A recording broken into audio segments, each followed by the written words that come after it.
Bueno, pues muy rápido, como habíamos hablado, en 10 minutos pretendo, a partir de la experiencia que tengo asesorando emprendedores, muchos de vosotros sabéis que yo no soy emprendedor, pero llevo 12 años echándoos una mano, con lo cual, al final de lo que he visto de todos vosotros, pues voy a intentar extraer 10 errores muy frecuentes en el emprendedor novato.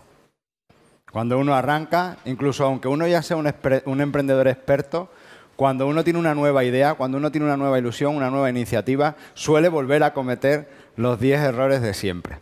El primero sería valorar demasiado una idea.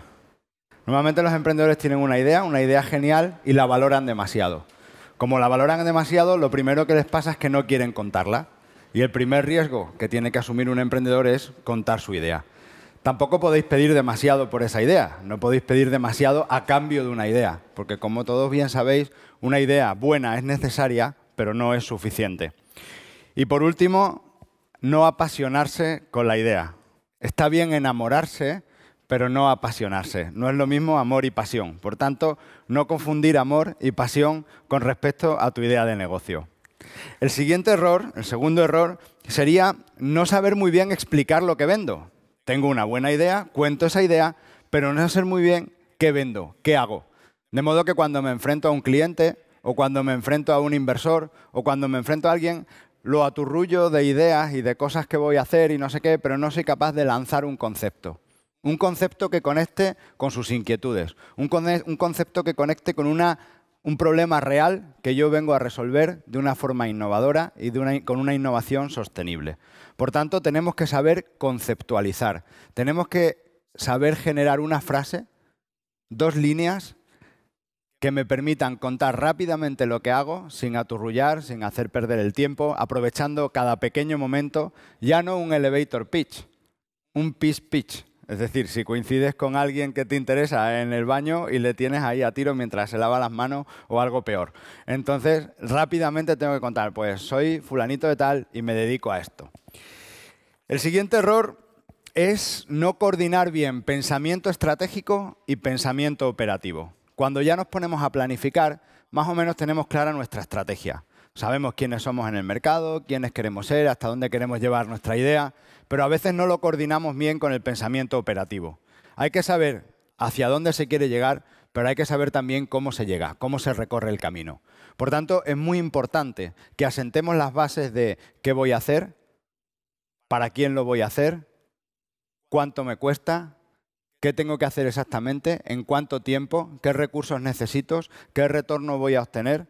Es muy importante coordinar pensamiento estratégico y pensamiento operativo. Y también es muy importante a la inversa, es decir, desde el pensamiento operativo, desde la forma de hacer, desde el llevarlo a cabo, identificar errores y reformular el pensamiento estratégico. A veces generamos pensamiento estratégico y lo consideramos inamovible, y no es inamovible. En la realidad, en la puesta en marcha, se van a identificar errores que nos obligan a repensar. Tenéis que estar preparados para repensar. El siguiente error, el cuarto error, sería no contar con el cliente. Normalmente tenemos demasiada orientación a la tecnología o al producto y pensamos que si el cliente no acepta lo que nosotros le estamos ofreciendo, bueno, es que el mercado no está preparado, es que llegue muy pronto, es que la gente todavía no es capaz de entender estos proyectos. No, no, no, no. Nosotros tenemos que pensar en el cliente a la hora de diseñar. Tenemos que preguntarle al cliente lo antes posible y tenemos que hacer 2 cosas. 1, conectar con sus emociones, conectar con lo que necesita, con sus inquietudes, y 2, ponérselo fácil. El acceso de tu cliente a tu producto tiene que ser lo más sencillo posible. No le podemos poner difícil al cliente el comprarnos, el acceder a nuestro producto. Ni siquiera si estamos pensando en un producto exclusivo o de lujo o para early adopters. Está claro que incluso hay que pensar en ellos, con sus capacidades, y ponérselo fácil. El quinto error sería no valorar los intangibles. Normalmente cuando nos ponemos en marcha buscamos dinero. Y buscamos pasta. Y si no la encontramos, decimos, es que en España no se puede emprender porque no hay financiación. Hay que valorar los intangibles. Porque además, cuanto más intangibles seas capaz de captar, es decir, cuantos más colaboraciones, cuantas más alianzas, cuanto más asesoramiento gratuito, cuanta más gente o más red puedas tejer en torno a tu idea o a tu proyecto, más valor vas a generar y, por tanto, más fuerza vas a tener en la posterior búsqueda de financiación.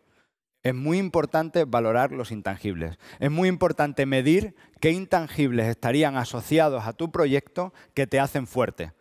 Contactos comerciales, contactos tecnológicos, acceso al talento, gente que me trabaja pro bono o gente que me trabaja a riesgo. Es decir, ya te pagaré y te pagaré más, pero involúcrate ahora. Y también tener cuidado, y aquí viene el sexto error, a la hora de pensar en el equipo, en el talento. El sexto error es no pensar en el talento, no gestionar bien el talento. Cuando yo no tengo un duro y tengo que captar gente muy potente, gente muy buena, es muy importante ser creativos a la hora de incorporar el talento a nuestro equipo. La primera tentación puede ser ensuciar el accionariado, y este es otro error frecuente vinculado con la gestión de talento.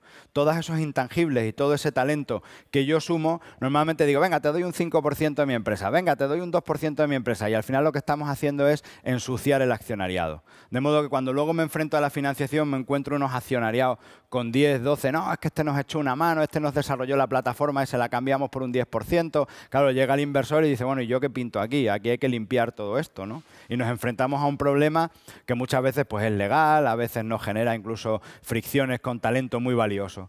Tenemos que ser capaces de aportar cosas sin aportar poder. De aportar dinero muchas veces y de aportar resultados económicos, de compartir el éxito económico sin compartir necesariamente el poder o nuestra posición en la compañía. Hay que ser creativos a la hora de captar recursos intangibles, a la hora de captar talento. El séptimo error es no aceptar las críticas. Normalmente, como decía, y esto viene de la primera parte, de estar apasionado con una idea, el emprendedor se autojustifica, tiene muy claro lo que hace, nadie mejor que yo sabe cómo va este negocio, y lo mejor que te puede aportar muchas veces un inversor experimentado, o un asesor, o un colaborador, o un cliente, es una buena crítica. Una buena crítica vale un montón. Sin embargo, normalmente nos escudamos en nuestras propias defensas. Esto no quiere decir que no tengamos bien argumentadas las respuestas. Hay que tener un buen argumentario con respecto a nuestra idea. Tenemos que tener muy bien argumentada nuestra idea, pero tenemos que ser capaces de compartir ese argumentario, de refutarlo, y tenemos que ser lo suficientemente humildes como para dejarnos tumbar. Hay que dejarse tumbar, por lo menos la primera vez. El octavo error sería no saber mantener el equilibrio entre desarrollo de producto y desarrollo de mercado. Cuando tenemos muy pocos recursos para arrancar nuestro negocio, las decisiones de a dónde aplicar esos recursos son claves. La economía es la gestión de los recursos escasos. En estrategias de arranque esto es crítico. Cuando estoy empezando, ajustar exactamente a dónde van mis recursos es crucial. Y en ese sentido, tengo que tener muy claro en qué momento debo gastar más o invertir más en desarrollo de producto y en qué momento tengo que empezar a invertir en desarrollo de mercado. Al principio invertiremos la mayor parte en desarrollo de producto y muy poquito en desarrollo de mercado, pero no cero. Muy poquito, pero no cero en desarrollo de mercado. Es decir, aunque no tengamos un producto listo para salir al mercado, tenemos que ir empezando a hacer las primeras inversiones en desarrollo de mercado. Empezando a generar expectativas, buscar clientes pilotos, buscar validadores, potenciales clientes futuros. A medida que va pasando el tiempo, lógicamente voy avanzando en el desarrollo de mi producto y voy disminuyendo la inversión en desarrollo de producto para ir aumentando mi inversión en marketing en desarrollo de mercado. Y lo siguiente, vinculado con esto, tiene que ver con medir bien los tiempos. En economía, en finanzas, dinero y tiempo van de la mano. A medida que va pasando el tiempo, disminuye mi riesgo, pero necesito más dinero. Al principio necesito muy poquito dinero, pero tengo mucho riesgo. Por tanto, en el tiempo tengo que ir generando valor, ese valor me va dando poder y ese poder me permite conseguir financiación para algo muy específico, pero cada vez con más cuota de poder, es decir, cada vez a cambio de menos. Esto, vinculado con lo anterior, con producto y mercado, hace que tenemos que rápidamente, lo antes posible, llegar a mercado. Para combinar enseguida una línea de desarrollo con una línea líquida. Es decir, cuanto antes tenemos que llegar al mercado y empezar a generar liquidez. A lo mejor no con mi producto terminado, A lo mejor no con el producto que yo había pensado poner en el mercado de forma definitiva, pero sí con líneas de negocio paralela que me permiten ir generando clientes, marca, presencia en el mercado, feedback de los clientes, feedback de competidores, ver reacciones, ver cómo funciona el mercado y sobre todo rápidamente pivotar, es decir, lanzamos lo que sea al mercado, el mercado nos va dando un feedback y eso nos permite seguir invirtiendo en desarrollo de producto, pero ya con experiencia real de mercado. Por tanto, acelerar los tiempos, tener desarrollo de producto lo suficiente como para estar en el mercado y a partir de lo antes posible empezar ya a equilibrar desarrollo de producto y desarrollo de mercado. Por tanto, medid los tiempos, porque el tiempo da autonomía, da poder. Y por último, el 10º punto de este decálogo sería pensar bien en mi relación personal con mi empresa. Separar emprendedor y empresa. Al principio a veces las líneas son confusas, pero las circunstancias personales de cada uno, las inquietudes, los ánimos, las aspiraciones que uno tiene con respecto a su negocio y luego del negocio con respecto al mercado son diferentes. Por tanto, lo más normal es que el emprendedor confunda su persona con su proyecto, que no sea capaz de separar su persona de su proyecto. Y un proyecto, sobre todo proyectos llamados a tener alto potencial de crecimiento, tienen vida propia. Esto es como alguien que quiera controlar a su hijo toda la vida, ¿eh? Los hijos al final se hacen mayores y salen de casa. Y bueno, pues uno les apoya, les asesora, está ahí, incluso se siente partícipe de sus éxitos, pero hay que dejar que las empresas se emancipen, que tengan vida propia. Tenemos que elegir entre ser rico o rey. Y quien dice rico dice éxito, dice logro, dice tamaño, ¿de acuerdo? Tenemos que elegir entre ser rico o ser rey.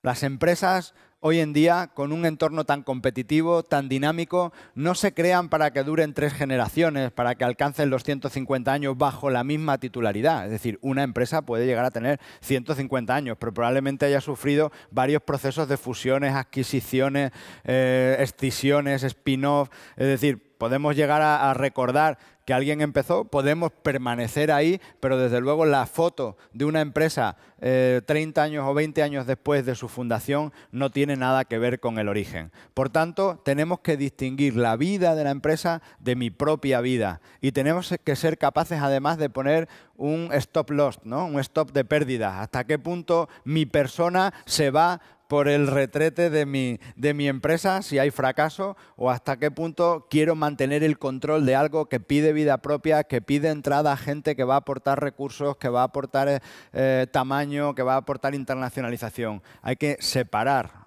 mi persona, mis aspiraciones como emprendedor del potencial de crecimiento que tiene la empresa. Y esto serían, así, pues, poco para romper el hielo y para introduciros un poquito mi experiencia, 10 errores muy frecuentes que me encuentro cuando hablo con la gente. Muchísimas gracias y ahora es vuestro turno.